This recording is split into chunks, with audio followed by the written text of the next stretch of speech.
Hi there, it's Sarah here from BJC Health, coming to you from Sydney, Australia.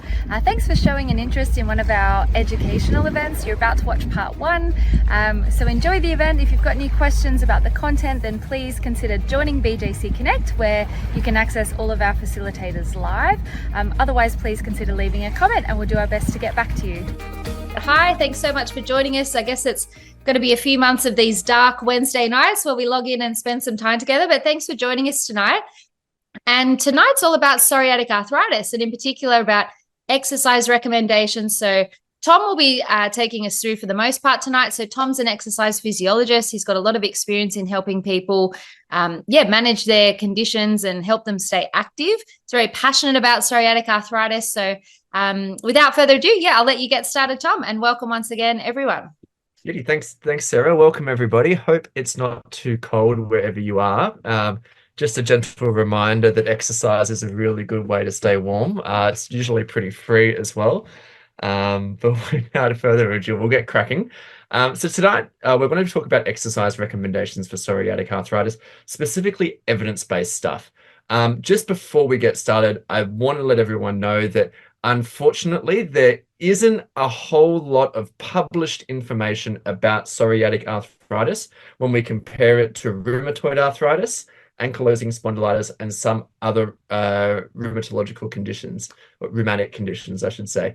So I'm going to be presenting based on current evidence, but there are lots of little holes that could be filled. So if anyone is looking to ever do a PhD or has family members that are, this is a great area to get involved in, because we're just learning more and more, and there are so many holes in the research that we need to be filling up. Okay, so just the contents of tonight's presentation. We're going to start off with talking about a few common myths around exercise and psoriatic arthritis. We're then going to talk about strength training, psoriatic arthritis, cardiovascular training and psoriatic arthritis, flexibility, mobility training and psoriatic arthritis. We're going to talk about how you can personalize your program to best suit your needs. And then we're going to talk about a few specific things to look out for psoriatic arthritis and exercise. So some of you guys might be seeing those topics and going, oh, I've got a question about cardio. Oh, I've got a question about strength training. Keep them in your mind. You'll have a opportunity to answer or to ask those questions throughout the presentation. To get the ball rolling, we're going to start off with a little bit of a quiz. Won't take too long. It should come up on your screen shortly. This is just a little, sorry. Bear with me. Sorry. Just a little quiz to get us all thinking about some of the things with psoriatic arthritis. Sarah, do I have to exit out of the presentation to get the quiz started? You shouldn't. You should just be able to launch it. Give it a go. Oh, yeah, gotcha. You're good? Yeah, gotcha. Okay, folks, so you should see a quiz come up on your screen shortly. Only 3 questions, all true or false. Can everyone see that there? Mm-hmm. It's looking good. Good. So when you're ready, pop in your answers. Only 3 questions. No one, I'm not going to know anyone's names. It's all anonymous. Getting some results. Very good. People might have seen me click forward by accident. Yeah, that was good, Tom. It was good. Sneak peek, if anyone was quick enough. Make sure everyone pays attention. Very good. Good answers. Very good answers. Yeah. Okay, that'll do for now. We've got most people having answered a question. I'm going to end the poll. So to answer these 3 questions, actually, all 3 of the questions, the answer is false. So for only medications will ease psoriatic arthritic symptoms, false. We know that healthy diet, exercise, resting, stretching, there are lots of different things that can help ease psoriatic arthritis symptoms. Exercise can replace medicines in the treatment of psoriatic arthritis. Unfortunately, this one is false. Exercise can do a lot of things to help relieve symptoms, will help build strength, cardiovascular fitness. We'll get into all that a little bit later on, but it does not have the same effect, same anti-inflammatory effect as medications as prescribed by a rheumatologist. Unfortunately, Sarah and I would be making a lot more money if it was true. The last question was, I shouldn't exercise if I'm having a flare-up. So this one's actually also false. It's true that you might not be exercising at the same level that you would be if you were not having a flare-up, but definitely movement can help manage flare-ups. And we're going to talk about this in a little bit more detail later on. So with that being said, I've added a little slide here to just talk about some things that we can 100% guarantee regular exercise will do. So this day and age with social media and lots of voices in exercise space making recommendations and making claims for what exercise can do, I thought I would just pop this in here to just say exactly, no question of a doubt, every single person in health space will agree that regular exercise can improve muscle strength, improve cardio fitness, reduce your risk of heart disease, reduce your risk of type 2 diabetes, improve your mobility, decrease depressive symptoms, improve your function, and improve your balance. This is true for people with psoriatic arthritis, and it's true for everybody else. This is unequivocal fact that the literature will prove time and time again. There's plenty of other things that exercise will do, but these are the ones that yeah, as I said, unequivocal. No one will disagree. So think about the famous line, I think a cardiologist once said, if all the positive effects of exercise could be bottled up and put into a pill, it would be the most widely sold pill in the entire world. So you can really get so much out of an exercise program, even if you have psoriatic arthritis. So I've convinced you that exercise is something that you should be doing. Well, what kind of exercise should I do? It depends. It depends on your goals. It depends on what you like doing, what you've done before, how much time you have, and if you have any other diseases, comorbidities to consider. So we like to talk about this as the art versus science type thing. This will be something that I talk about a few times through this presentation. In psoriatic arthritis, the science definitely has some recommendations to make. There are things that will positively impact on your disease that is recommended by the scientific literature. Unfortunately, if you're watching this presentation and you're occupying a human body, which I'm guessing most of you are, you're occupying a complex body. You're going to have social demands. You're going to have different needs. You're probably going to have to work sometimes. You're going to have to help family. So unfortunately, as much as I would like to be dictator Tom and make everybody do exactly what the science recommends, we have to think artistically and creatively about some of these exercise prescriptions. So we'll be talking a little bit about that as we go through the recommendations today. So hopefully you can start thinking creatively about how you would like to start exercising as well. Okay, so the first thing we're going to talk about specifically with exercise is strength training. What is it? Progressively challenging the muscles of the body with stimuli that induce improvements in strength, or put simply, picking up heavy things and putting them back down again. This is what you see in your commercial gyms, lifting weights, moving things, making your muscles work harder than what they're used to working. Why should you be doing strength training if you have psoriatic arthritis or any other condition for that matter? Strong muscles around a joint will provide stability to the joint, even if the joint has been damaged by arthritis. Having strong muscles help us complete numerous daily tasks placed in our bodies. Think about the constant strain of gravity pushing against your body. Think about trying to reach things up on tall shelves. Think about picking up kids that are moving around and putting them on in their crib. The third thing I thought I'd mention is forcing your muscles to work hard is really good for your muscles' metabolism, reducing your risk of insulin resistance and type 2 diabetes. Insulin resistance and type 2 diabetes tend to be two things that are more common in people with psoriatic arthritis than people without psoriatic arthritis. Strength training will help your muscles' ability to absorb sugars efficiently and make them more sensitive to insulin. reducing your risk of type 2 diabetes. Okay, so I've convinced you that you should be doing strength training. Great. What type should you be doing? Well, this is where we get back to the art versus science. The science says that every single person with psoriatic arthritis, and to be honest, everyone without psoriatic arthritis, should be challenging all major muscle groups with strength training at least 2 times a week. So let's think about that artistically. Unfortunately, we don't live in a world where Dictator Tom gets to make everybody do that exact thing. If we did, every single person would be going to the gym 2 days a week, training shoulders, chest, back, legs twice a week for the appropriate amount of sets.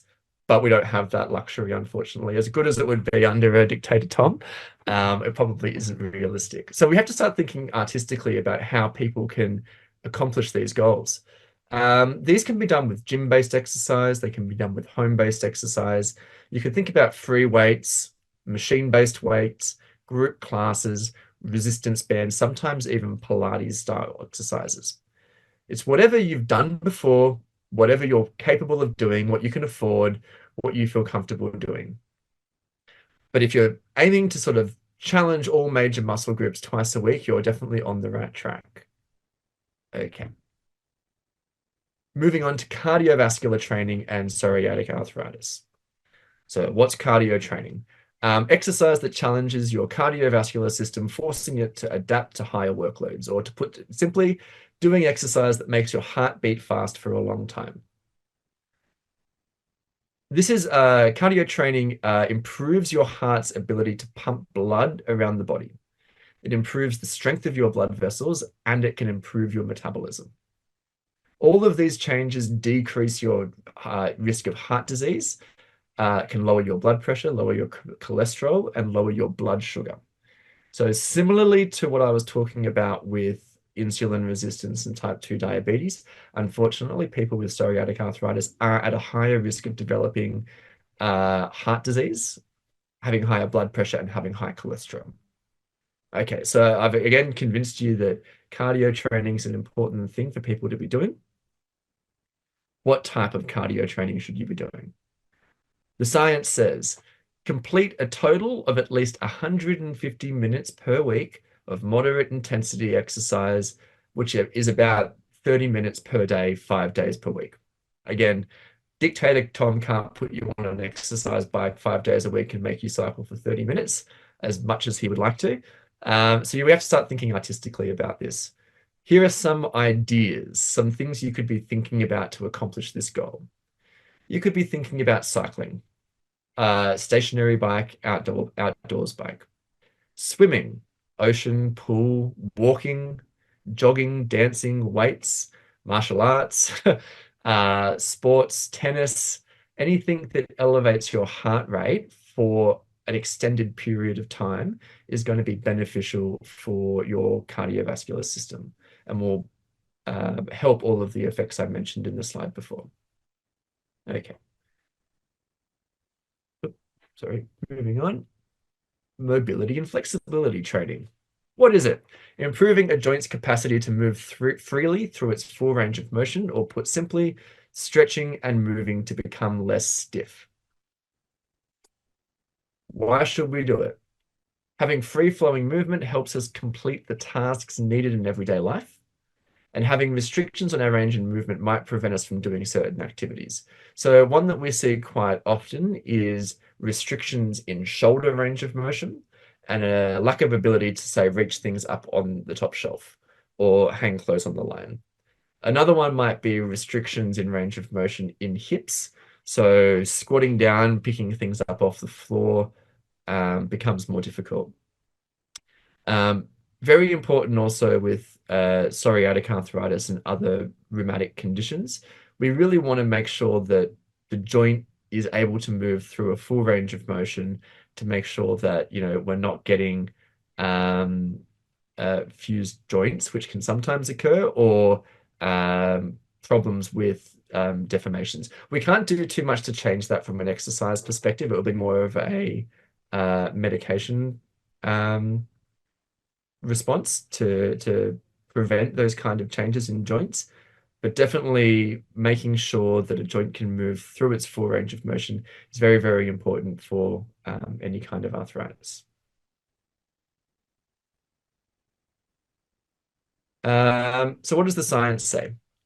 Unfortunately, we don't have any precise recommendations for stretching routines for psoriatic arthritis. Again, if anyone is contemplating doing a PhD or knows someone that is, this would be a great area to look into.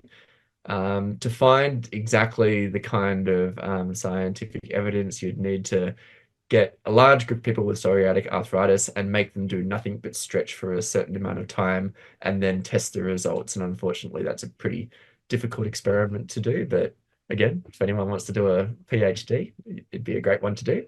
But still thinking artistically, there's a lot of different ways people can do mobility and flexibility training. So things like yoga would be really good.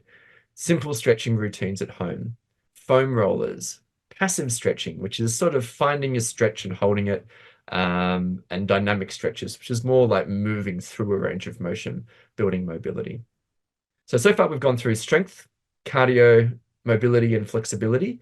Any questions, Sarah, that have come up?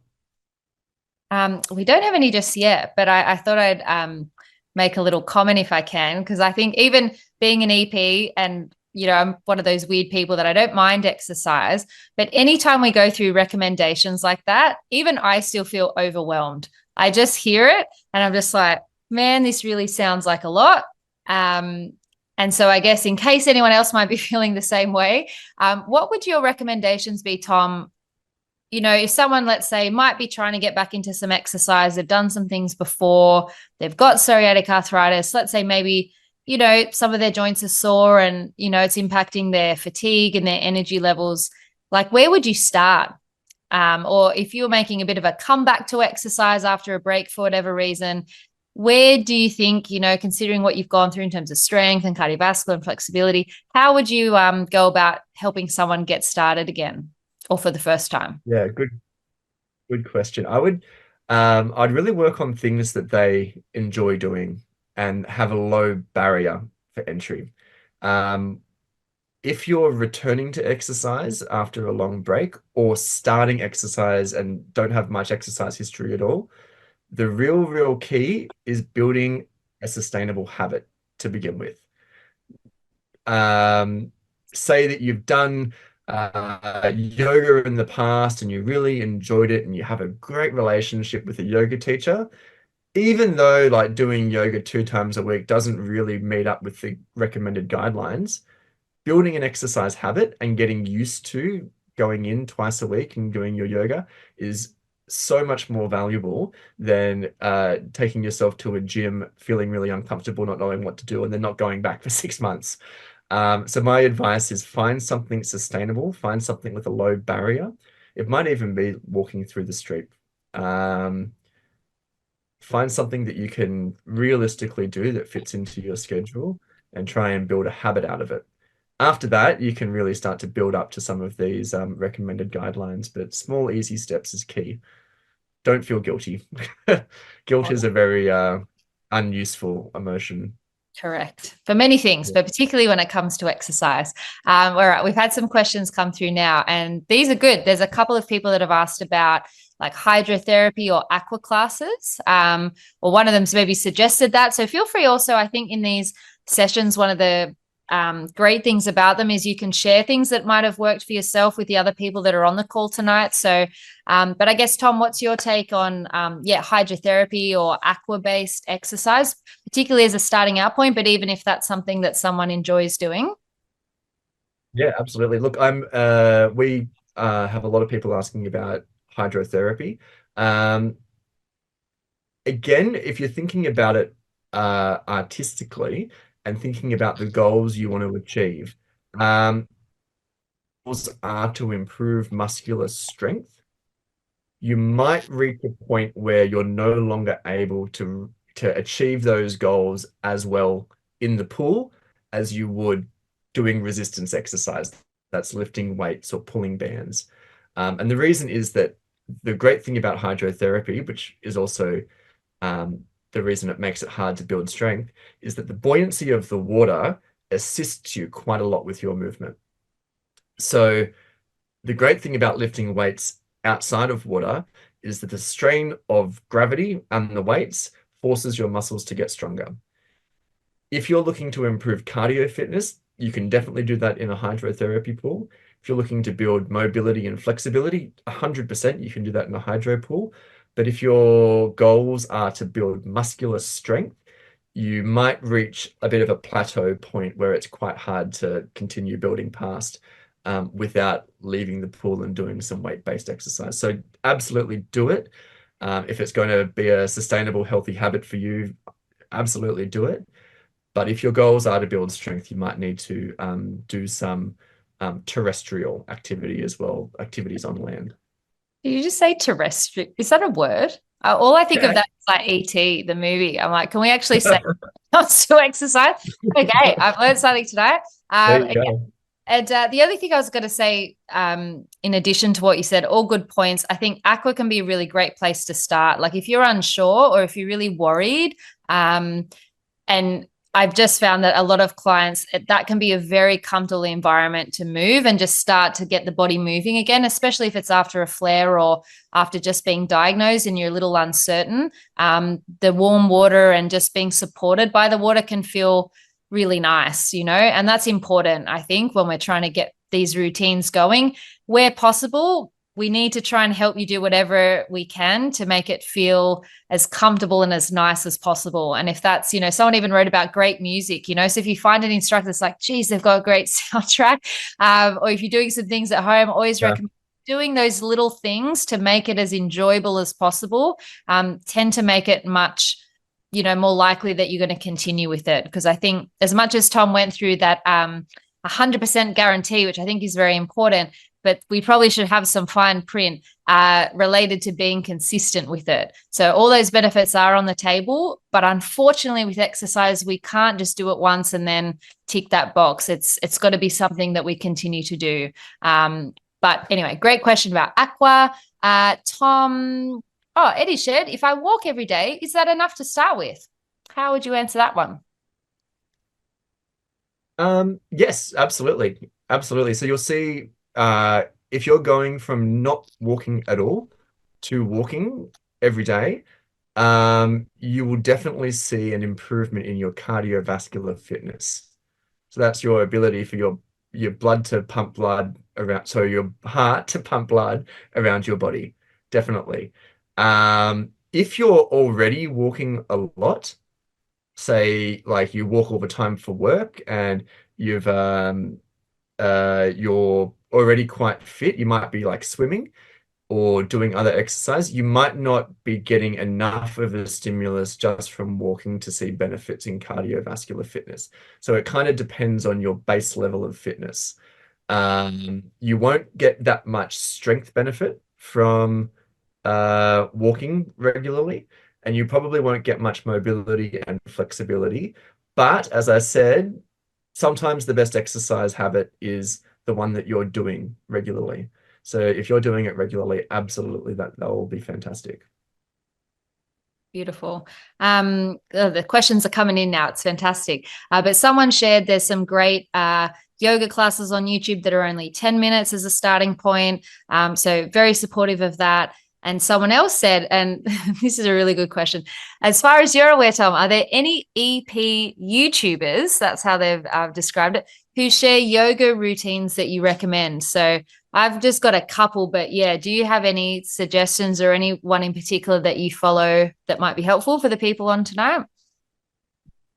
I don't know of any that are EPs specifically, like that have like an Australian exercise physiology degree.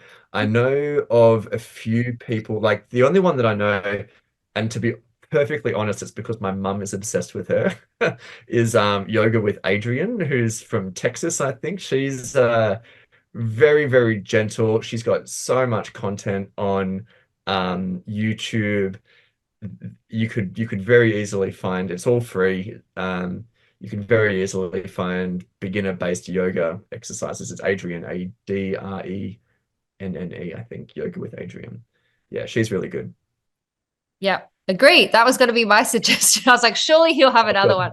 But No, No. I've done some of her stuff, and I agree. I just think, I know it can be overwhelming with finding what works, but I think what I've liked about her is, I just find her approach and also the language she uses to be quite supportive and encouraging. So I've found that quite good. And having options for different classes, both in terms of duration, but also in terms of what the focus area is. So I think sometimes I've had clients that don't want to do any weight bearing, don't want to do things where the pressure's going down on their wrists and hands. And I think she caters to all those options. So I think that could be a great place to start if you're looking to do some stuff from home in a self-directed sense.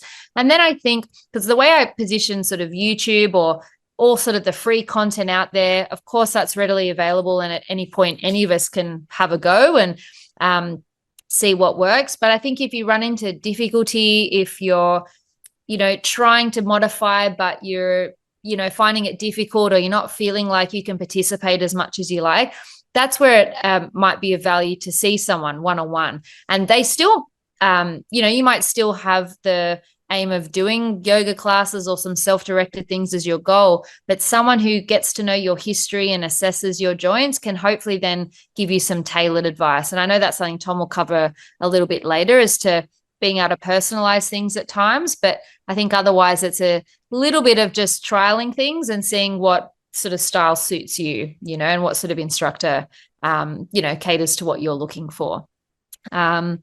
I'm going to leave a couple of questions. I'm not ignoring them, but we'll come back to some of them. Yes, someone suggested another yoga app, which is good. Sarah Beth Yoga sounds great. Awesome. So maybe, Tom, how about you keep going, and then we'll get to some of these other questions as you finish your slides. No worries. So hopefully you can see how, although the science does have recommendations, we do need to think artistically or think differently about how we need to personalize these to our, complex human bodies and lives.